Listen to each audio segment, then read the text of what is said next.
A disturbing truth about the history of Islam has been progressively obscured over the centuries. A truth that men of great spiritual and intellectual wisdom understood with extraordinary clarity, but which subsequent generations allowed to disappear into the forgotten archives of history. St. John Bosco, whose life was entirely dedicated to the education and salvation of youth, was one of those men who saw with profound clarity what modernity tries to deny. The truth that Bosco sought to communicate was disturbing in its clarity, that Muhammad had not founded a genuine spiritual religion, but had created an instrument of war, a system of control, a weapon of military conquest, disguised as divine faith. During his years of profound study and intense reflection on the false religions that competed for the loyalty of human souls, St. John Bosco had dedicated himself to understanding not only the superficial teachings of Islam, but the very underlying structure that held it together. What he discovered deeply disturbed him. He could clearly perceive that Islam was not organized as a religion seeking spiritual truth, but as an apparatus of political and military domination that used religion as a strategic tool. Bosco observed that unlike Christianity, which had grown through martyrdom, through patience, through the holiness of its followers, Islam had been structured from the beginning as a system of conquest. Muhammad himself in his personal life had clearly demonstrated the pattern that his religion would continue through the centuries. When he encountered resistance to his power, Muhammad did not offer rational arguments about the truth of his purported revelations. He offered the sword. Those who rejected his claims were often killed, their property confiscated, their families destroyed. What made this particularly disturbing for Bosco was that this structure of violence was not accidental or a mere reflection of the barbaric practices of the time. It was fundamental to the system that Muhammad had built. The religion he had founded was structured to expand through force, to subjugate through coercion, to maintain control through the constant threat of punishment. It was not a deviation from true Islam. It was the exact expression of what Islam had been from its inception. Bosco revealed to his students that Islam possessed a characteristic that fundamentally distinguished it from other false religions. While other false religions often offered at least a veneer of genuine spirituality, Islam was openly a system of political and military power. The very concept of jihad, which later Islamic apologists would attempt to reinterpret as mere spiritual inner struggle, was originally and remained fundamentally a mandate to expand Islamic dominion through armed force. There was no ambiguity in this. There was no legitimate alternative interpretation. It was simply a call for continuous war against those who did not submit to Islam. The military structure of Islam was evident in every aspect of its organization. Muhammad had divided the world into only two categories: Dar al-Islam, the House of Islam, where Islamic law ruled, and Dar al-Harb, the House of War, where Islam had not yet conquered. There was no neutrality. There was no peaceful coexistence. There was no recognition that different people could live under different religious systems and all be equally acceptable before God. There was only conquest in progress or preparation for future conquest. Every non-Muslim was a potential target for forced conversion or subjugation. What Bosco was explaining was that this division of the world into only two categories, Islam and war, was not merely a theological position, it was a military strategy. It meant that Islam was permanently in a state of expansion. It meant that there were always new territories to conquer, always new peoples to subjugate, always new religious justification to continue the war of conquest indefinitely. Bosco also revealed something that modern history often completely obscured, that the Islamic conquest had been accompanied by the systematic destruction of previous cultures. When Islam conquered a territory, it often destroyed or forcibly converted the religious institutions that existed there. Libraries were burned, monasteries were destroyed, priests and monks were killed or enslaved. The goal was not only to politically conquer a territory, but to completely erase the religious and cultural identity that had existed there before. Bosco cited specific examples that his students should know and understand. The Library of Alexandria, one of the greatest repositories of human knowledge, had been destroyed during the Islamic conquest of Egypt. Millennia of accumulated wisdom had been burned. The Christian universities that flourished in North Africa had been destroyed. The monastic Christian communities that had developed European civilization had been systematically eliminated from the lands where they had originated. What made this particularly disturbing for Bosco was that it wasn't merely the result of ordinary military conflicts. It was part of a conscious strategy to erase the Christian presence from territories that had previously been deeply Christian. Islam didn't just conquer politically. It eliminated culturally. It erased religiously. It completely replaced the identity of the conquered populations. Bosco also revealed that there was a mechanism through which Islam had maintained its cohesion as a system of conquest, through the promise of plunder and power to its followers. Those who participated in jihad, who dedicated themselves to conquering new territories, were rewarded with wealth, power, and social standing. Islamic soldiers who conquered Christian cities were authorized to plunder, enslave, and take as personal property a portion of the conquered populations. This meant that there was a continuous and extraordinary material incentive for followers to continue participating in Islamic expansion. This was a crucial aspect that differentiated Islam from other political and military structures. While many empires used military force for territorial expansion, Islam had perfectly integrated religious reward with material reward. Those who participated in jihad were promised not only earthly glory and wealth, but also eternal reward in paradise. This combination of incentives was devastatingly effective in motivating followers to continue participating in wars of conquest indefinitely.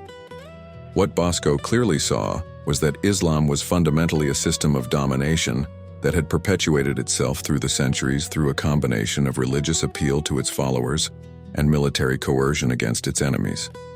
It was not a religion that sought spiritual truth in a disinterested way. It was a political and military apparatus that used religion as justification and motivation for its followers to continue participating in its project of global domination. Bosco also observed that there was a particularly insidious aspect to the way Islam used religion as a weapon, through the manipulation of the concept of religious truth. Islam claimed to be the absolute truth sent by God.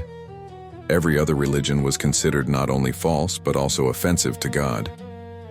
This meant that there was permanent theological justification for treating non-Muslims as infidels, whose destruction was not only permitted but ordained by God.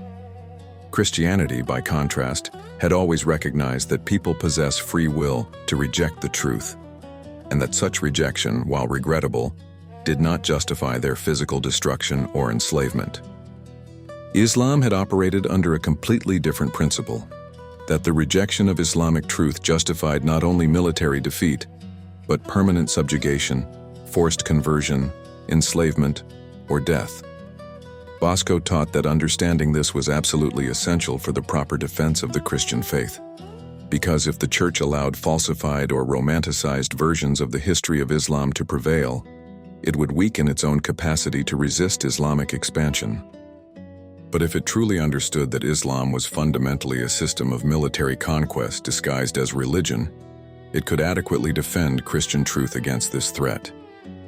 Bosco also observed that there was a clear and inexorable progression in the way Islam had historically operated. First, Muhammad had established his base in Arabia through a combination of persuasion for those willing to listen and brutal violence against those who resisted. Then he had expanded through systematic military conquest of neighboring territories. Islamic armies had conquered Syria, Palestine, Egypt, North Africa, Persia, and had reached the gates of Europe.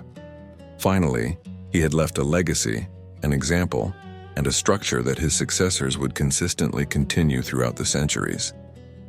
The pattern was identical in each generation: conquest through military force, consolidation through the imposition of Islamic law, elimination of resistance through the suppression of religious alternatives, preparation for the next expansion. There was no foreseeable end to this cycle.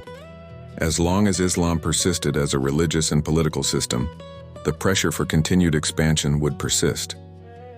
Bosco also revealed that there was a crucial theological aspect that had often been ignored, that the very concept of Sharia, Islamic law, had been structured in such a way as to perpetuate the system of domination.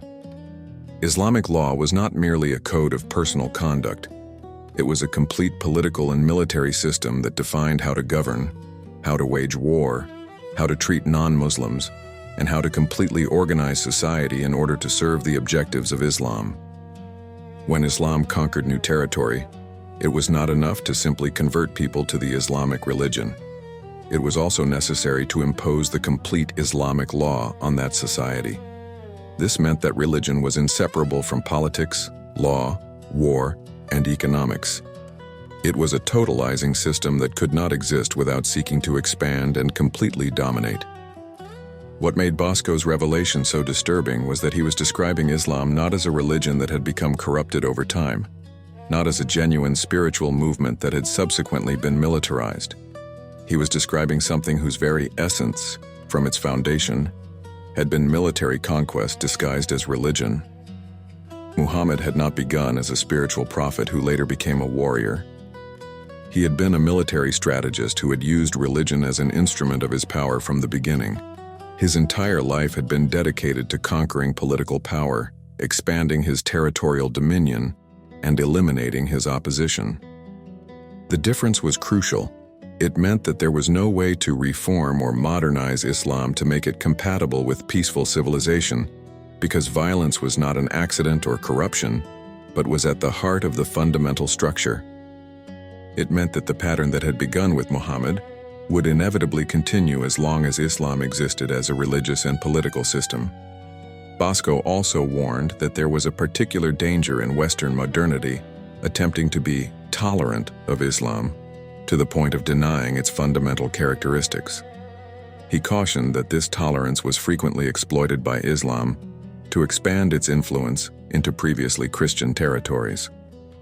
He argued that Western societies that allowed large-scale Islamic immigration, that offered legal protections to Islam while simultaneously suppressing Christian expression, were inadvertently facilitating the re-expansion of the Islamic system of domination.